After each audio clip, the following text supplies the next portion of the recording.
일단 훈육하면은 보통 이제 벌을 먼저 생각하고 소리 지르는 거 뭐 이런 거를 먼저 생각하는데 사실 꼭 그렇게만 생각할 수는 없어요.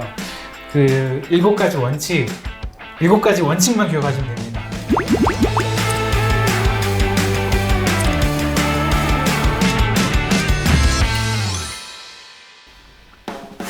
발달하면 도리수학과 안녕하세요. 도리수학과의 도쌤입니다. 우쌤입니다. 오늘은 질문으로 한번 시작해 보려고 하는데요. 훈육이란 뭐라고 생각하세요? 아이를 혼내기 아니면 이 세상 살아가기 위한 교육해주는 거? 뭐 요 정도로 답할 수 있을 것 같아요. 반은 완전히 틀렸고 반은 살짝 틀린 느낌이에요. 뭐 그렇다고 다 틀린 건 아닌 것 같기도 하고. 일단 훈육하면은 보통 이제 벌을 먼저 생각하고 네. 소리 지르는 거 뭐 이런 거를 먼저 생각하는데 사실 꼭 그렇게만 생각할 수는 없어요.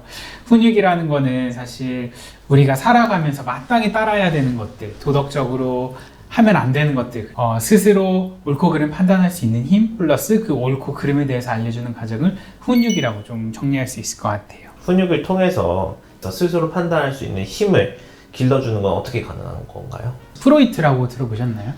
네, 들어봤죠. 그 학생 때 빙하 그림 해가지고 이렇게 3개로 딱 나눠서 뭐 네네네. 초자, 뭐 맞아요. 자, 뭐 이런 얘기. 이제 훈육과 관련된 거는 원초와 자, 초자, 영어로 하면 이드, 에고, 슈퍼에고 이거와 관련된 거를 좀 볼 수 있을 것 같아요. 우리가 유명한 음식점에 가서 너무 배가 고픈데 줄이 서 있었어요. 갑자기 어떤 사람들이 와가지고 갑자기 새치기를 하는 거예요. 그러면은 어때요, 기분이? 화가 나고 네, 나쁘죠. 때리고 싶고 때리고 그 싶은 정도는 정도는 아닌가? 아닌데. 갑자기 충동적으로 막 드는 그런 기분이 들 수 있어요. 되게 나쁜 기분. 이게 바로 이드예요. 본능인 거고. 또 한편으로는 생각이 들잖아요. 여기서 때리면 안 된다. 본능 따라서 뭐 밀거나 욕하거나 화내거나 그러면 안 된다.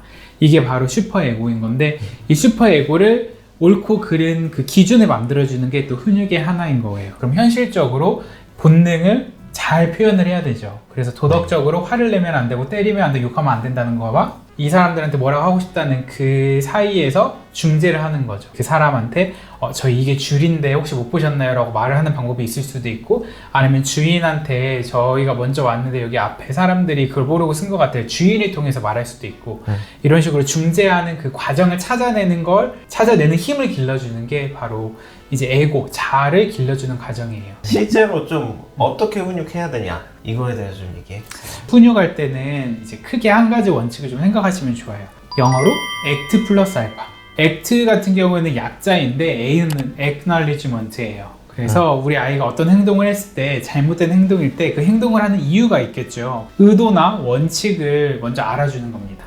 이 행동을 왜 했구나, 어떤 생각이 들어서 했구나, 어떤 마음 때문에 했구나. 마음 읽어주기라고도 하고 이제 의도 읽어주기라고도 하고, 그리고 C 같은 경우에는 이제 communicate. 그런데 이건 하면 안 된다, 이거는 너가 잘못된 행동이야 라고 말을 직접적으로 해주는 거. 그리고 T, target behavior. 아이가 만약에 의도를 가지고 행동을 했다고 한다면 원하는 것이 있어서 그 의도를 좋게 행동할 수 있는 방법이 있겠죠. 이거를 이제 알려주는 거죠. 소리 지르고 화내고 울고불고 할 게 아니고 어떻게 표현을 하는 게 좋겠다라고 말해주는 게 T, 타겟 비헤이비어. 소리 지르고 화내고 하는 과정에서 사실 이런 교육이 잘 안 먹힐 때가 있어요. 그럴 때는 지금 그 당시에 아이가 해야 되는 행동을 알려주는 게 더 적절한 방법일 수 있어요. 예를 들어서 아이가 막 바닥에 누워서 막 소리 지르고 울고 있다 그러면 자, 그만 울고 앉아 까지만 하고 그만 울고 앉을 때까지 엄마는 아무 말도 하지 않을 거야 라고 하고 가만히 기다려주는 거. 아이도 조금 차분해질 시간을 주는 거고 또 엄마도 그 감정 상태를 좀 누그러뜨릴 수 있는 시간을 주는 거고, 이런 게 하나의 방법이 될 수 있는 거고, 그 다음에 알파. 훈육은 사실 한 번으로 되지 않거든요. 그래서 플러스 알파는 한계 설정인 건데 너가 만약에 이 행동을 또 하면 그럼 너는 어떤 결과를 알게 될 거야.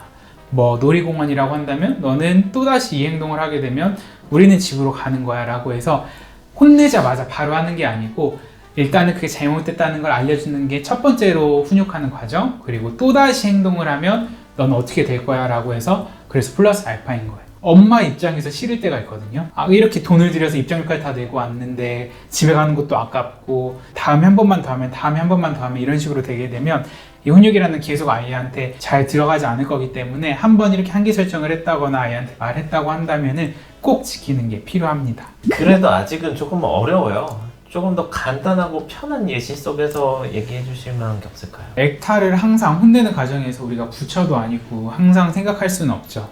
뭐 애가 막 소리 지르고 뒤집어지고 하고 있는데 아 너의 의도는 이거구나. 그러면 이렇게 하면 안 돼. 언제 이렇게 얘기하고 그러니까요. 있겠어요. 이게 안 될 때는 좀 7가지 원칙을 좀 항상 생각하고 있으시면 편해요. 첫 번째로는 얘기할 때 항상 아이 눈을 보고 말을 할 것. 만약에 설거지를 하다가 뒤에서 아이가 뒤집어지고 뭐 소리 지르고 하는데 그냥 설거지 하는 일을 하면서 말할 게 아니고 뒤 돌아서 아이 눈을 보면서 말을 하되, 두 번째 원칙은 아이한테 무섭고 소리 지르고 화내는 게 아니고 아이한테 따뜻하지만 단호하게. 그래서 아이가 공포심을 느끼게 말하는 게 아니고 단호함을 느낄 수 있게 말을 해줘야 돼요. 그리고 이제 세 번째로는 질문을 하면 안 돼요. 너가 이렇게 하는 게 맞을까 틀릴까?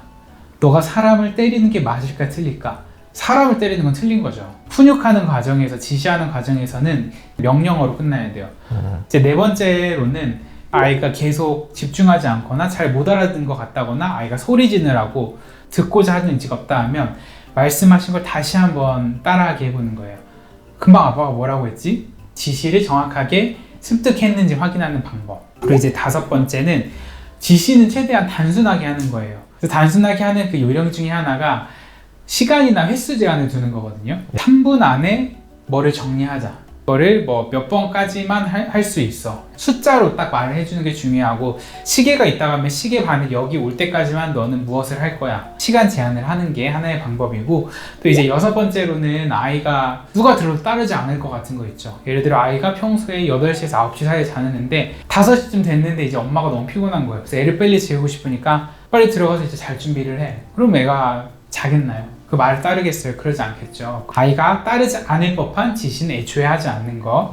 이제 마지막으로는 하나의 지시를 굉장히 짧게 쪼개서 아이가 쉽게 따라할 수 있게. 자, 청소해 라고 하면은 아이는 너무 막막한 거예요. 청소를 도대체 어떻게 해야지?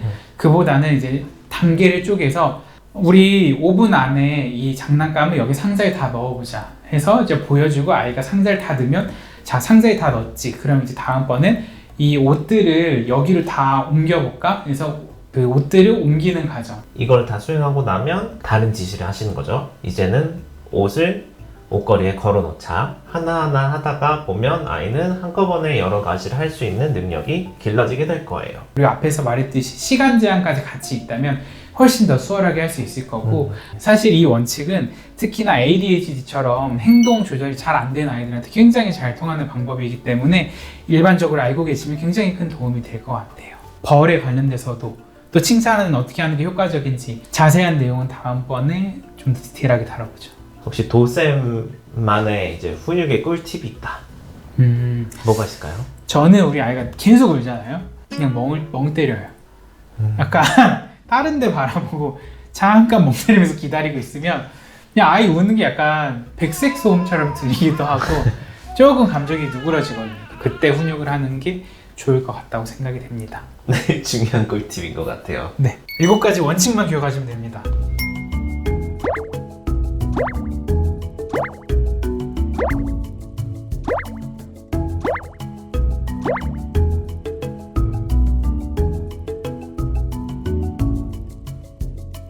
일곱 가지 원칙을 알아봤고, 가능하다면 액타도 좋을 것 같고, 오늘 내용이 도움이 되셨다면 구독과 좋아요 부탁드립니다. 빨리 따라하면 또 우리 수업 감사합니다. 안녕. 안녕.